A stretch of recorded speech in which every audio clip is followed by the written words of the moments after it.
दोस्तों, एक सवाल आप सबके मन में आता है कि भारत में अचानक से ब्रह्मनिज़्म का प्रभाव कैसे पड़ गया? अगर सब लोग बुद्धिस्ट थे, तो सब अचानक से हिंदू कैसे बन गए? क्या लोग इतने मूर्ख थे कि ब्राह्मण उनको कहा कि, "आ शूद्र बन जा", और शूद्र बन गए।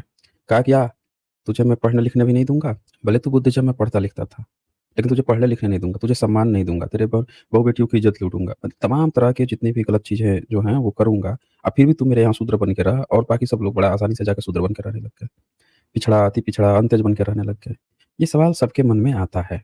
तो इस सवाल का जवाब देने के लिए बहुत सारे लोगों ने काम किया, बहुत सारे लोगों ने, और इस पर बहुत सारे मिसकंसेप्शन फैलाए गए। जब सवाल खोजा गया कि भई इसका क्यों ऐसा हुआ है, तो किसी के पास इसका वाजिब जवाब नहीं था। तो कुछ लोगों ने अंग्रेज़ों के समय में जो प्रचलित मान्यताएँ थीं ब्रह्मनिज़्म की, उन्हीं मान्यताओं को आधार बना के किताबें छापनी शुरू की। हर जगह प्रचार-प्रसार किया, और वही मान्यता सब लोगों के मन में बैठ गई। इसमें से एक सबसे प्रमुख जो चीज़ थी, वो थी ये दिखाना कि जो इस पूरे भारत के जो विनाश है, इसका ज़िम्मेवार बौद्ध और जैन थे, और विशेषकर बौद्ध भिक्षु थे। तो इसके लिए चूँकि बहुजन समाज से कोई भी लेखक नहीं था, और जितने भी ब्राह्मणवादी तत्व थे, इन लोगों ने खूब किताबें भर-भर के लिखी हैं, जिसमें ये दिखाया कि बुद्ध के विचार को छोड़ के जो भिक्षु हैं, ये ना औरतों के चक्कर में पड़ गए, व्यसन के चक्कर में पड़ गए, तरह-तरह की आलतू-फालतू चीज़ों में पड़ गए, और जिसके कारण से इनमें संगठन नहीं रहा, ये भ्रष्ट हो गए। इसीलिए लोगों ने वापस, जिस बुद्ध ने वेदों में सुधार करके और बुद्ध धर्म चलाया था, तो सारे लोग वेद को छोड़ के बुद्ध की तरफ आ गए थे, वे वापस फिर वेद की ओर चले गए। ये आपको झूठी कहानी पकड़ाई। अब इसमें बहुत सी डिफ़ॉल्ट, मतलब बहुत सी इसमें फ़ॉल्ट थी।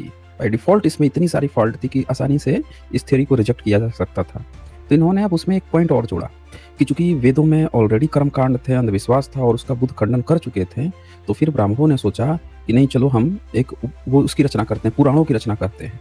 तब उन्होंने वेदों के आधार पर पुराणों की रचना कर दी, और लोग वेद में ना जाके पुराणों की तरफ जाने लग गए।